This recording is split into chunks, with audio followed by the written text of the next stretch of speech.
Yeah.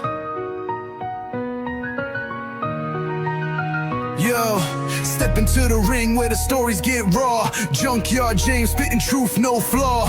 Beyond the junkyard, the tales collide. Wrestling's wild side, come and take the ride. Chairs fly, ropes snap, legends unfold. Every move, every slam, the drama is gold. From the underground brawls to the title fights, we break it all down under spotlight nights. Beyond the junkyard, where the stories get told. Steel cages, bright lights, the moment's so bold. From the past to the future, the match stays strong. Junkyard James, keep it real all day long. Tune in, strap up, it's about to get wild. Powerbomb the truth, no sugar, no mild. Every heel, every face, every match that burns. The junkyard delivers, now it's your turn. So hit play, no delay, the bell has rung. Beyond the junkyard, where the legends are sung. Junkyard James got the mic in his grip. Wrestling podcast vibes, now let's take the trip.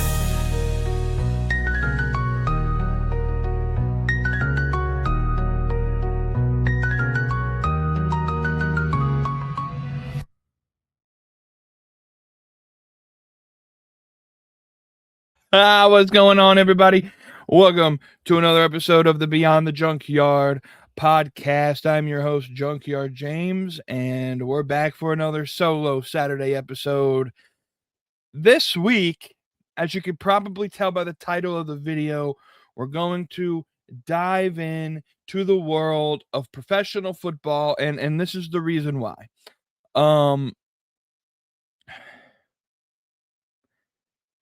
I guess during the hiatus, when Cody took our break from doing any sort of live stream or new content, and this format, I came to the realization that, like, if this video was recorded at the end of 2025,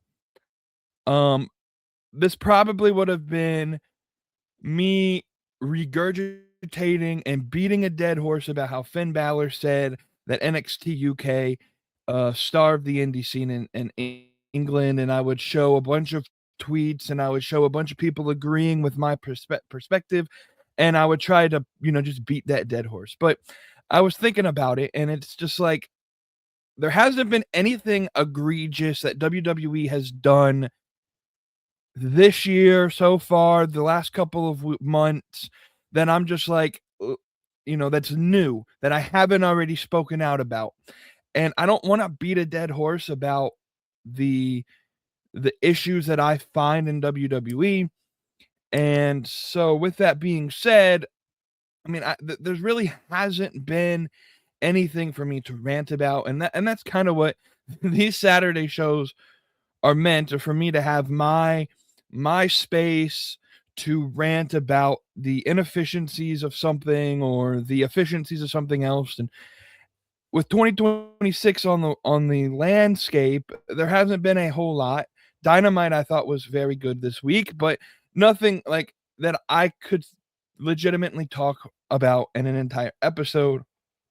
And so I thought,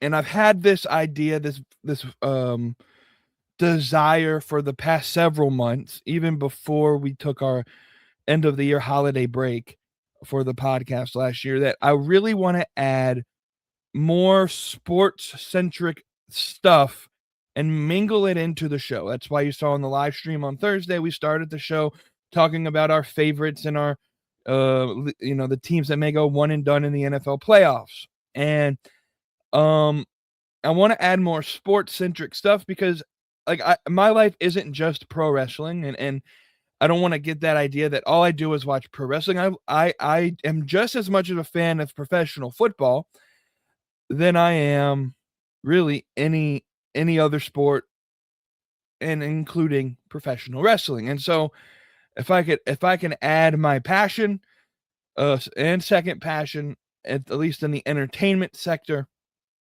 in the same show, and mingle and mix both pieces in when appropriate, like more than ever, this is a wrestling podcast. So more likely we're going to talk more about wrestling than anything else. But when there's nothing really to talk about in wrestling, I'm going to throw in some sports content for a couple reasons. One, I'm passionate about football, hockey, all of the sports. But also 2, diversification of audience. If I can get football fans to come in, and I can get wrestling fans to come in, and we can grow a community together. Maybe some of the fans that catch the sports content realize, you know what, I also like pro wrestling. Maybe I listen to the pro wrestling content, and maybe the people that get the pro wrestling content say, I like talking about football, and they can watch the football content. And it's not a bad thing to diversify the audience. And so, with that being said, today's episode, I'm going to predict the playoff bracket for the NFL playoffs that start today. This is being recorded on Saturday, January 10th. And we'll go through how I think the playoff bracket goes, and I'll break down the first round matchups and et cetera, et cetera. So let me, without further ado, pull up the bracket. If you're watching this on YouTube, you'll see the bracket on the screen. If you're listening to this on the audio, you'll just have to pay attention to the audio or turn to the YouTube to see the bracket on the screen. All right, here we go. We're pulling up the bracket. I love playoff predictors. It's probably the easiest way to make your prediction here. All right. Let's start with the NFC side of the bracket. A couple things that I want to preface before we get going is all of our links are in the description box below. If you're watching this on the YouTube, make sure you hit that like and subscribe button. Make sure you follow us on all of our social medias. Make sure you know, all of that stuff. Thanks to all of our affiliates, all of that. And then I'm putting a QR code off the top left hand of the screen. That's the link to our Discord server. Go ahead and join the Real Wrestling community. Like, comment, subscribe, you know, all of that jazz. And let's get going. Let's start with the NFC side of the bracket. And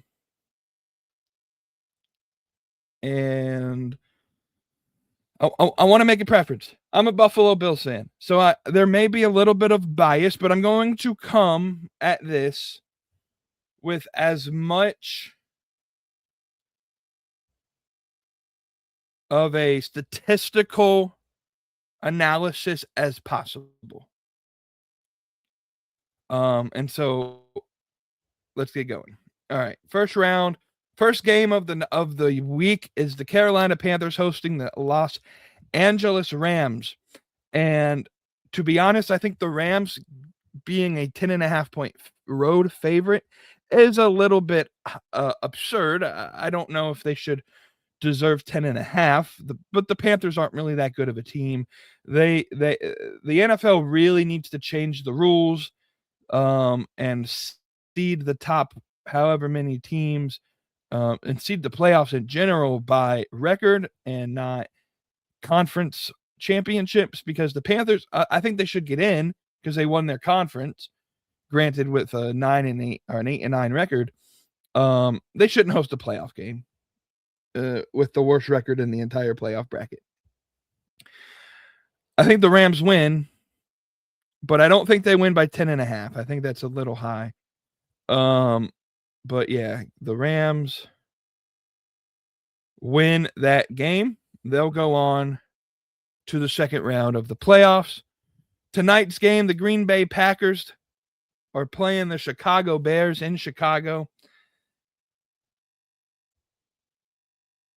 And this is going to be a good game. This is kind of to me, one of the coin flip games. I feel like Green Bay is getting healthier at the right time. Jordan Love is back. They got a decent wide receiving core, and I think they have just enough defense that I am going to make an upset pick here in terms of seeding, I guess, the Green Bay Packers will advance to play in the second round of the playoffs, which leaves us the 49ers and the Eagles. Now, if this was played in San Francisco and not Philadelphia, I would probably pick San Francisco to win this game. But I think the Eagles with the home field, San Francisco having to travel from the west to the east coast, it's the Eagles have a good enough defense that they can sneak out a win here. I still worry about their offensive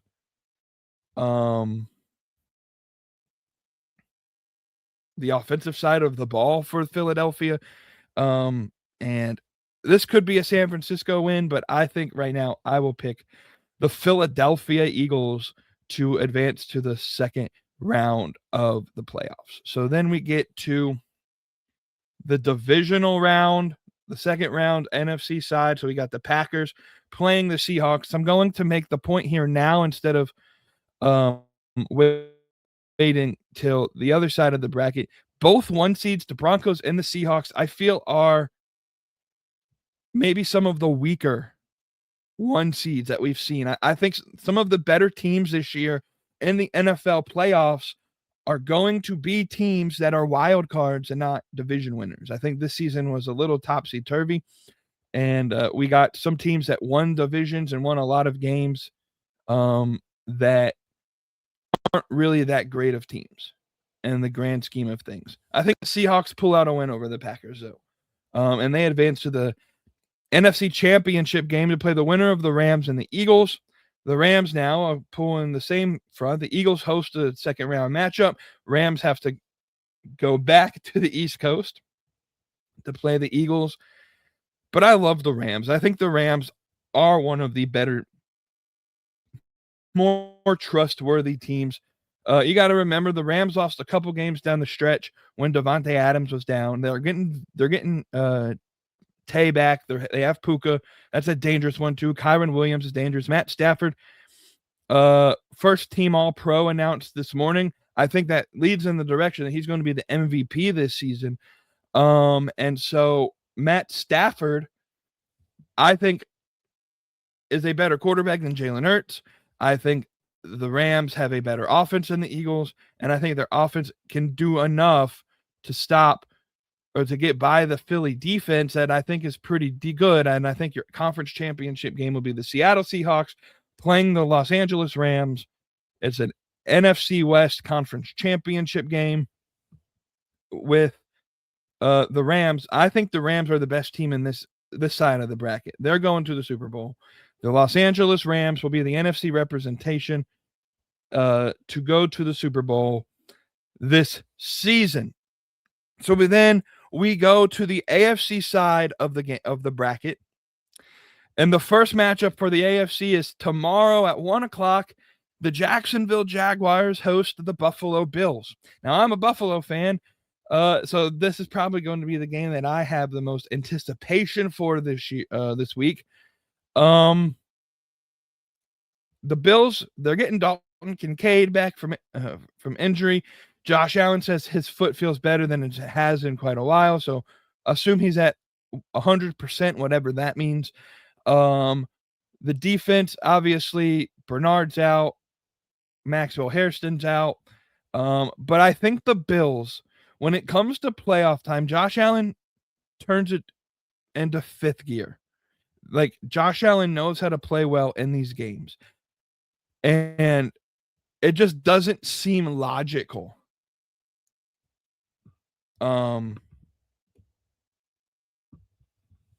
to say that the Buffalo Bills are going to be a first round exit. And I know everyone's talking about this Bills defense, and everywhere I hear it's like, oh, the Bills defense is not great. It's bad. It's a bad defense. Jacksonville's going to be able to run the ball down their throat. And I got some statistics for you. This year, regular season, the Buffalo Bills defense is ranked 7th in points per game. They're only allowing 21.5 points per game. And in the second half specifically, they're only allowing 8.5 points to their opponents in the second half. They are probably the best defensive adjustment team in the entire NFL, meaning being able to make adjustments throughout the game. The Bills know how to scheme defenses probably better than anyone throughout the period of the 60 minutes in the NFL. The Bills defense is 12th in total yards allowed per game at 293.1 yards per game. They're allowing less than 300 yards a game of total offense to their opponents. They're 12th.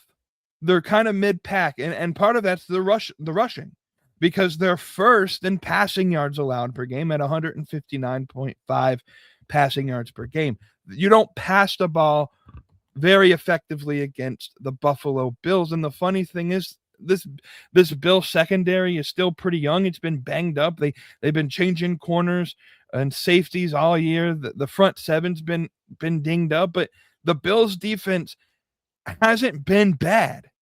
It hasn't been great. It's not a top level defense, but this Bills team is not as bad as everybody calls them out to be. They're a 6 seed because they've beaten themselves with dumb penalties, and Josh Allen has turned the ball over in critical situations, but like they're 12-5. They should have won that Eagles game. They should have been 13-4, but and then you maybe say they probably should have won that Houston game had they not let Josh Allen get sacked 8 times.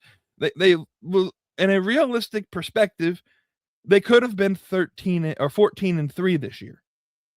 The Bills are not a bad team.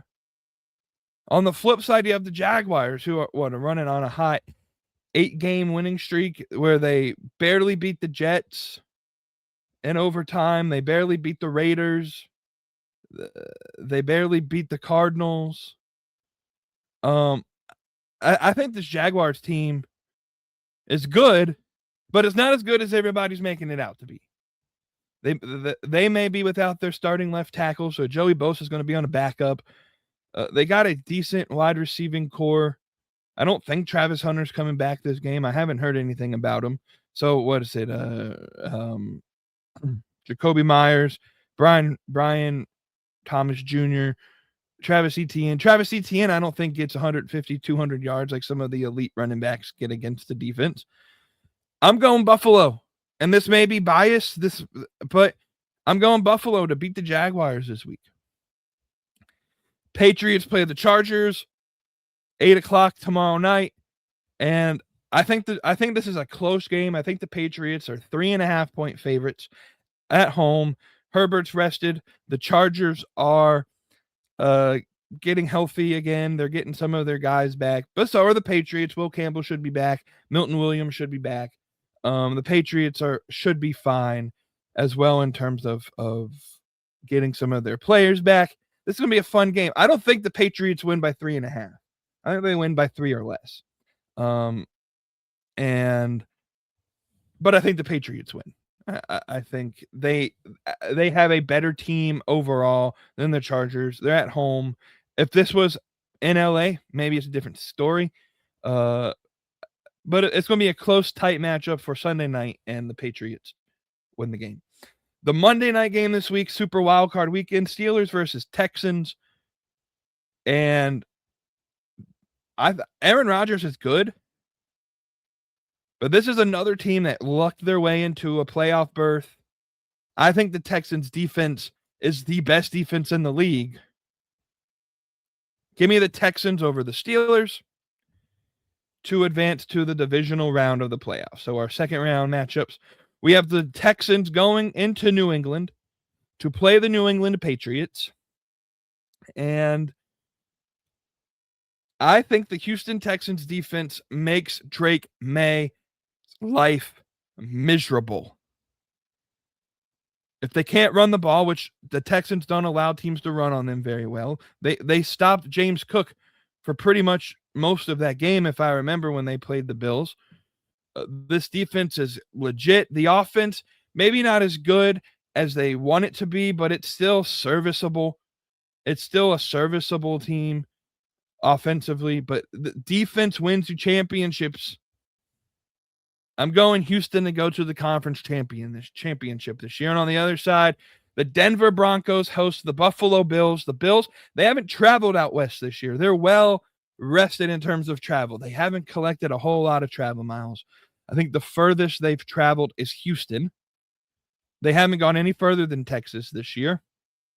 And so they're going out west to Denver to play the Broncos in Colorado. And everyone's like, well, if they get there, the altitude, no one wants to play the Broncos in the altitude.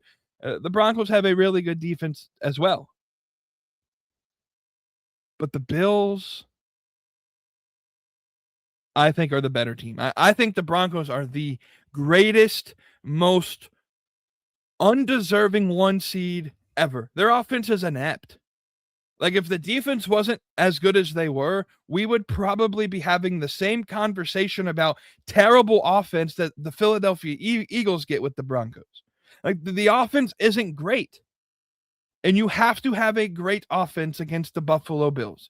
So I think the Buffalo Bills go to the conference championship. They go back to Texas and a rematch of a really good game, a game that really kind of changed the perception of both teams, right? The Bills, when they came into Houston, everyone was like, the Bills are the best team in football. And they went and they lost that game against the Texans, and everybody started questioning, like, are the Bills not good? Like, I think the week prior, they had just lost to the Falcons, if I remember correctly, and then they come to Houston and they lose again, and everyone's like, what's going on with the Buffalo Bills? Or maybe it was flipped, but everyone, like, it changes the perception quite a bit. And then for the Texans, it's like, they just beat the Buffalo Bills. They were the Super Bowl favorites. Maybe this team can make a run. This is going to be a very good, close, hard-knocking game. Two of the better defenses in the league. The Bills have a better offense. And like I say, defense wins championships. But when you have two very good defenses, I think the offensive line of the Bills wants redemption because Josh Allen took a beating against the Texans. The first time they played, he gave up a career high 8 or 9 sacks for Josh Allen. I think playoff Josh shows up in this game. This isn't the Kansas City Chiefs that he has to go to get to the Super Bowl this year, where he hasn't really beaten them in the playoffs. 0-4 against Mahomes in the playoffs. This is C.J. Stroud, and this is the redemption I think Bills fans want. Right? The playoff drought ended. And I think the first year they make it to the playoffs, tell me if I'm wrong, maybe I got this wrong. I think it was Josh's first playoff game was against the Houston Texans in a game. The Bills were up 16-0, I think, and ended up losing 19-16 on a game-winning field goal. The Texans won that game first round, Josh's second year, I think. Tell me if I'm wrong. I think I have that right.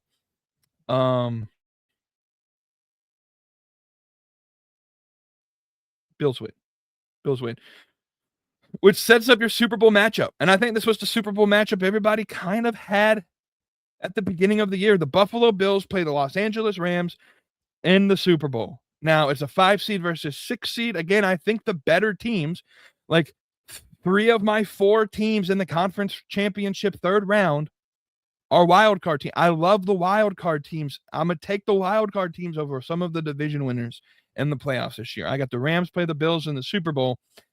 This is the offensive showdown that I think people want. We have experience in the Super Bowl with McVay and Stafford. They have a Super Bowl together in just a couple years ago against the Bengals. We have the Bills, the first time they made the Super Bowl since they've lost 4 straight. And let me tell you, buddy, the storybook ending, I think, goes the way it goes.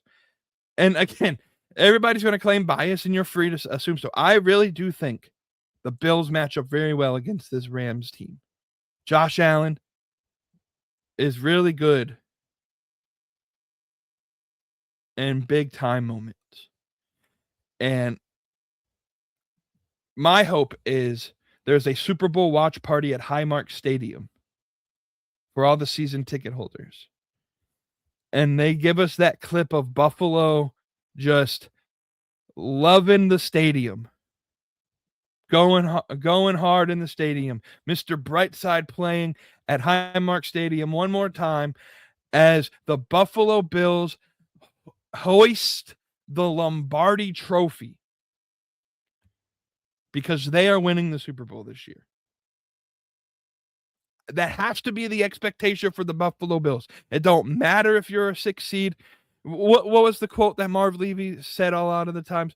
When it's too hard for them, it's just right for us. That has to be the mantra for the Buffalo Bills this year, because anything short of a Super Bowl win, I think, is a failure of a season for Buffalo, even as a 6 seed. And it's going to be tough. They don't host a single playoff game in this bracket. They're going to travel a lot. They're traveling to Florida, then they would have to travel to Denver, then they would have to travel to Houston, and then they're traveling for the Super Bowl back to California. But give the Buffalo Bills, this is the way that it should be written. The Super Bowl this year, their first Super Bowl in franchise history. And come on. We open up the 2026-2027 season at the new Highmark Stadium for the first time, and they're hoisting a banner. Come on, that's a storybook ending for the Buffalo Bills' time at Rich Stadium, New Era Field, Ralph Wilson Stadium, whatever you want to call it. It's the same stadium, and they're going to close it down and open up the new Highmark next year and raise a banner on opening night. The Buffalo Bills are your Super Bowl champions this season. What do y'all think? Comment down below if you're interested in this kind of stuff. The Buffalo Bills, do they have a shot? Are they first round exits? What do you like, dislike about my bracket? The final bracket looks like this. The Bills have to run the gauntlet as road teams. The Rams have to run the gauntlet as a road team, 2 road teams until the Super Bowl, where I don't know how they determine who the home team is, but the Rams technically kind of are at home because, I mean, LA to San Francisco is much further or much shorter distance than Buffalo to San Francisco. So, but the 6 seed at Buffalo Bills win the Super Bowl in my eyes. Call me a homer, call me biased, call me whatever you want. I think they have what it takes, and what is a relatively weak playoff field.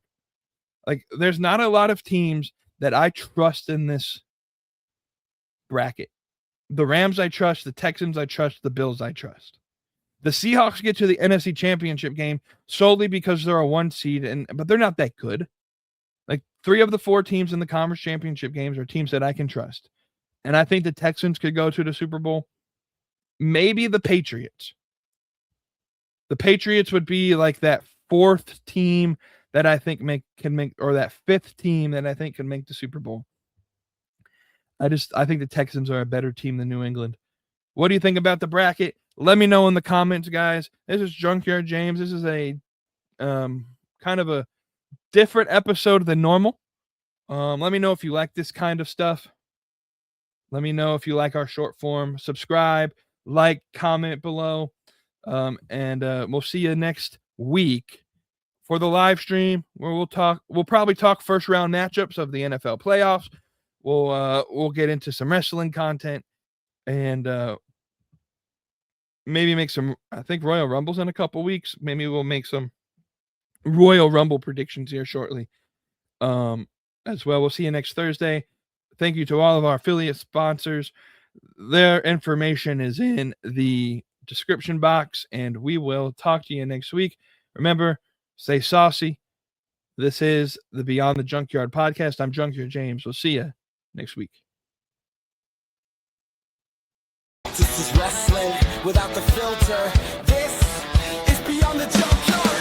This is wrestling without the filter. This is Beyond the Junkyard. Not just the pain, not just the scars.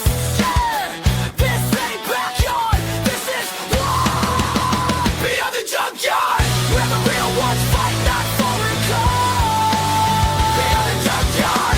No spit, no